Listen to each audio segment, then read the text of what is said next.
Grifter's Bible, a novel by El Shaboons, read by El Shaboons, with sound design by Monumental Sonic Architecture.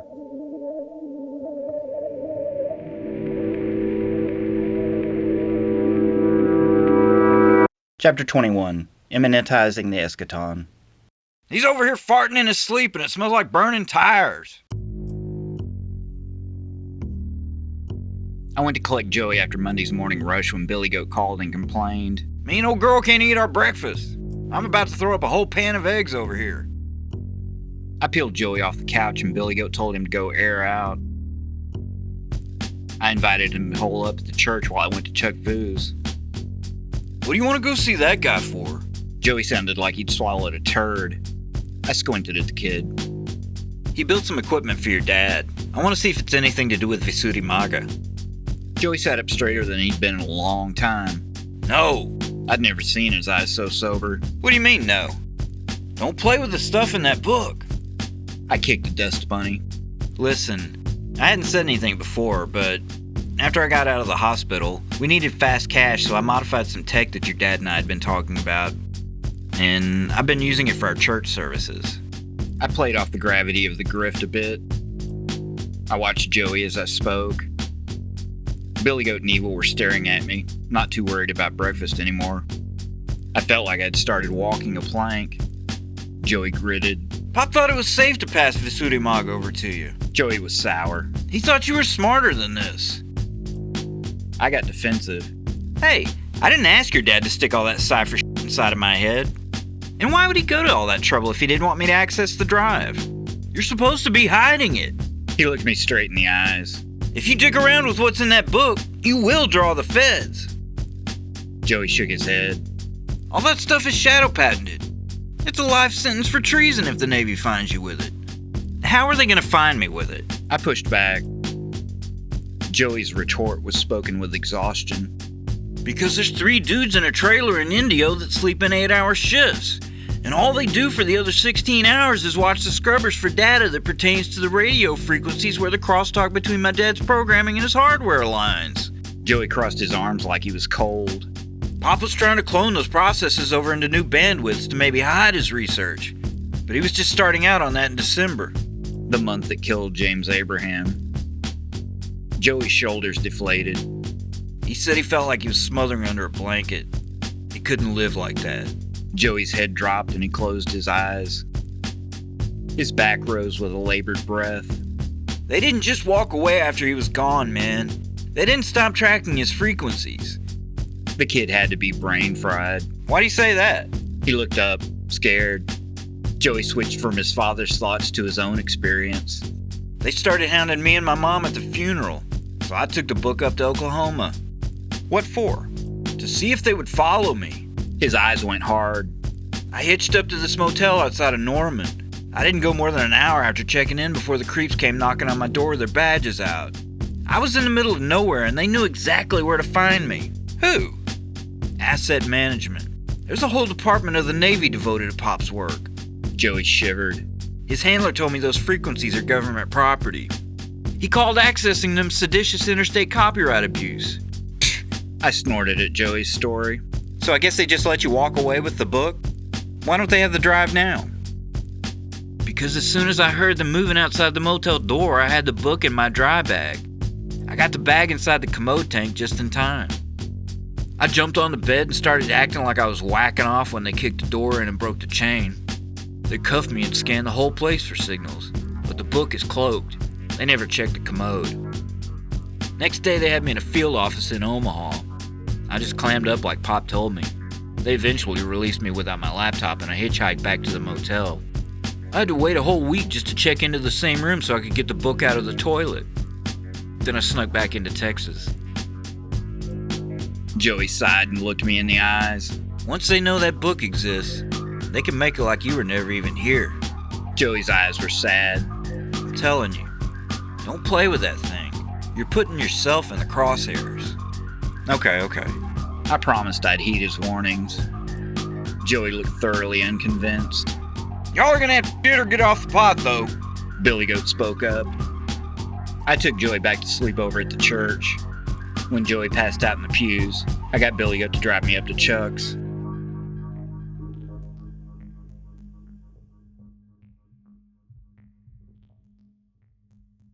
Do you think he's right?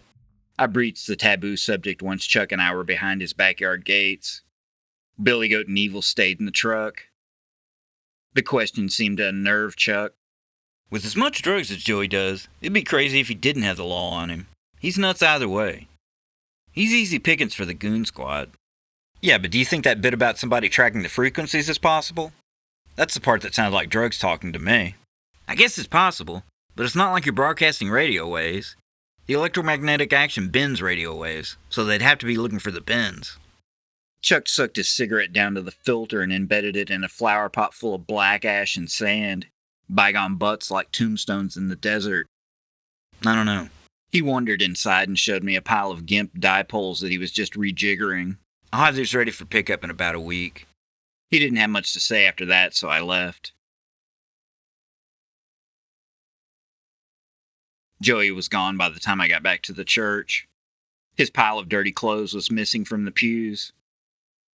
There was a note on a broken down cigarette carton that looked like it was written by a kangaroo. Be smart. I threw my hands up and sighed, but the echo of Joey's brief presence remained. His botnet tore through the security on the Right Reverend's website like it was toilet paper. Seth kept a careful watch over Joey's bot as it tore into the chinks in the Right Reverend's servers like John Henry chipping through the mountain. The Reverend's IT department hadn't installed any patches in months, and their antivirus program was 2 updates out. The worm filled the cracks left behind in the BIOS and began to propagate in the OS like water freezing in stone. Normal lanes of function were shut down or rerouted to new, slightly modified tasks. Changes that would go unnoticed by any but the most pedantic eye. The geriatric antivirus agent went to see what all of the commotion was about, and the self-generated clone of the worm wiggled past the last breakers on its way deeper into the core. Inside the firewall, it choked off system services like a schoolyard bully going ham on a sissy. The antivirus was moot at that point. Now it's holding the portal open while it's scraping bulk data off the servers. When that thing extricates, it's going to leave some shellcode and let the site crash. Seth woke me up to tell me that the worm had toppled the Reverend's mail server by overwhelming it with spam. It wasted no time before it began returning packets of metadata. I got bored watching the progress and left Seth mesmerized by his computer. I spent the rest of the night calling the last number I'd memorized for Joey, but he never picked up. I threw up my hands. Even without Joey, Seth was able to backdoor a request for a wire transfer from a bottom-tier bank in the Cayman Islands to the Right Reverend's personal checking account over at an FDIC-insured bank down on Zang. Seth sent an email dummied up to look like it was from the bank manager to his secretary in Oak Cliff.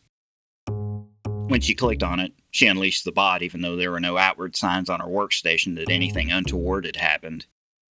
Seth infiltrated the bank's server and sat there all Thursday night, ready to saunter on past each security hurdle in the transaction.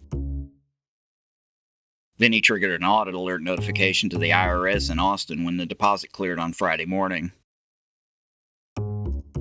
By 10 o'clock, the Reverend's assets were liquefying rapidly. We spent the afternoon waiting for the fireworks to begin.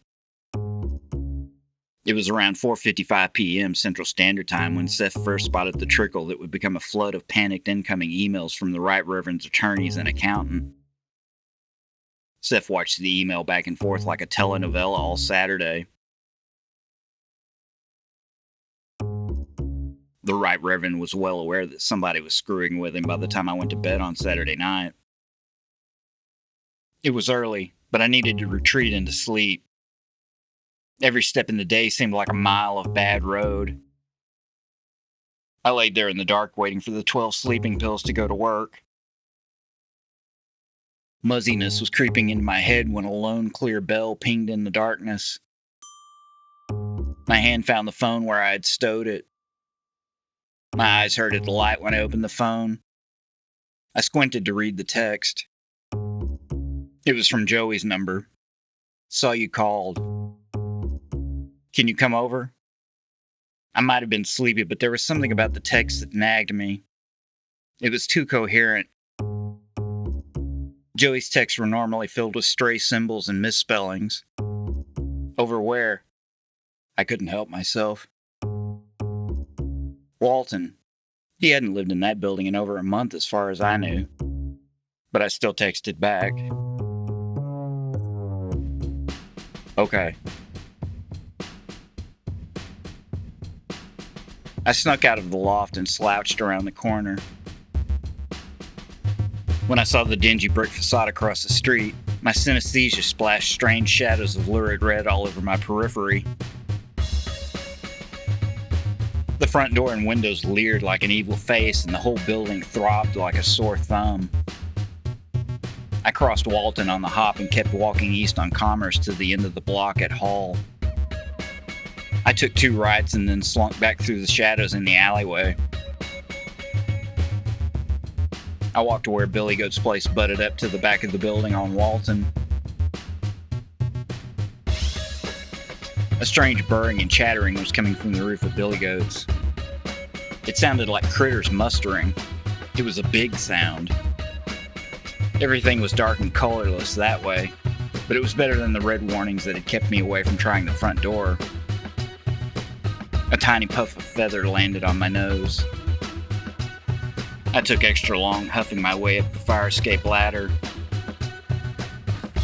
I put each foot down, trying to mute the rusty squawking that yowled out from every rung. As soon as I got my eyes above the roofline, I could see that Joey's windows were dark. I looked around to see if anyone was on the roof. There was no sign of life, so I finished climbing. I stayed low, trying to keep my head from bobbing above the parapet line. I took a far glance to the right into Joey's darkened apartment. I turned my head left towards Billy Goat's building. I could hear the great rustle clearly from up there. I crept on all fours in that direction and took a peek over the side. The roof was moving. I leaned over the ledge and squinted into the night.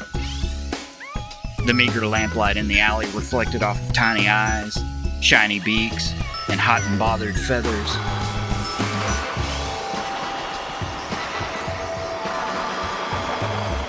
Billy Goat's building was almost a city block long, and it was covered in birds.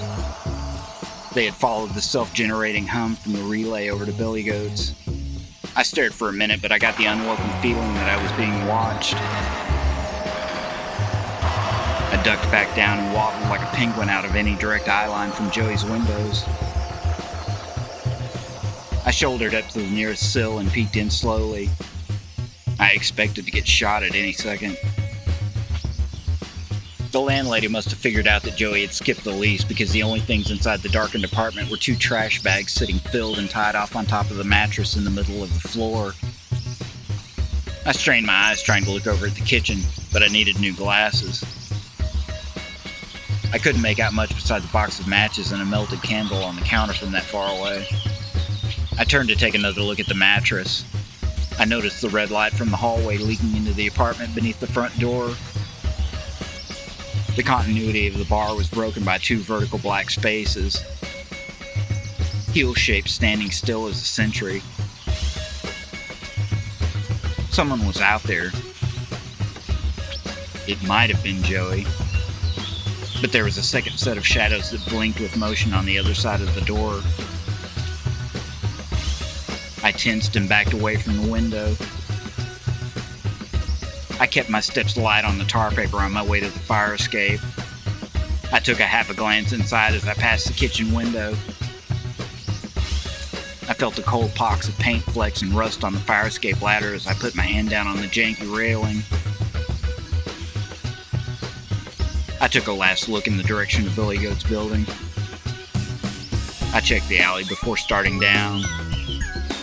It was dead, safe, full of feathers. I took a last look inside the kitchen window. That's when I saw the soles of the bright orange flip-flops that Mary had given Joey. The same shoes he'd been wearing while he slapped his way through the hack. They were pointed toes down. A sliver of moonlight shone on the black blob that would have been the infinity tattoo on the back of Joey's calf. If Joey was on the floor, Then it was not Joey at the door. Red light broke into the apartment and splashed out of the apartment windows.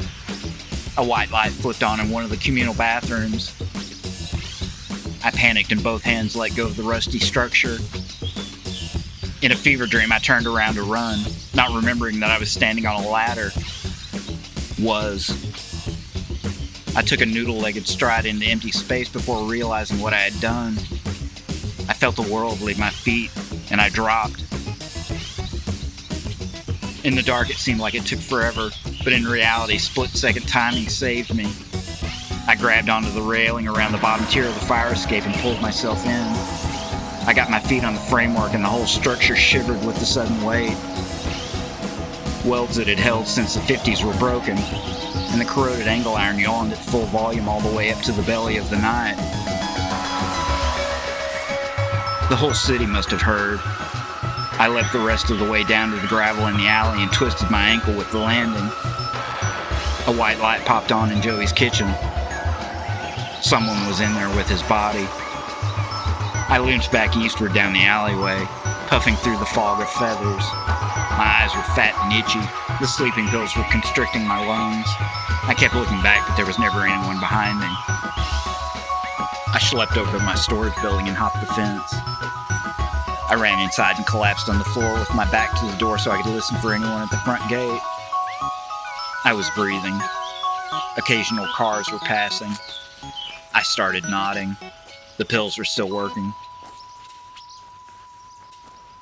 Joey's words about his dad's handlers kept playing over in my head. The pills were too strong. I didn't dream that night, and I wouldn't really call what I did sleeping. But the hours passed, and eventually the dawn came, and I still wasn't dead or arrested. I checked my phone. I was late for church. A dark and dirty horn of morning cloud pressed down on the loft like a thumb on a tack. The flock was already queuing up in front of the gate by the time I got back. The grills were still popping as their morning fuel died out. Where have you been? Steph caught me slipping up the stairs. We need to talk. I sweated the cold off my skin. When we got to the top of the stairs, I said, Joey's dead. I said it flat. That sucks. Steph said even flatter. But I got dragons to slay. He screwed up his lips, but barely missed a beat. I know that old man's gonna send me something to battle today. I can feel it. His eyes unfocused as he dreamed of victory. But when he returned, his eyes landed on me. So go get ready. I want you watching the doors for trouble. I got it. Steph clapped his hands, boiled them, and laughed. I've got greatness on tap today. He'd been slavering for a manifestation. Billy Goat had briefed the street team. We had cameras ready. Steph was ready to give them hell. After all that preparation, we should have known the Right Reverend would stump us with something unpredictable. We should have known something was up, but all I saw were our regulars when I looked out from behind the mixing board.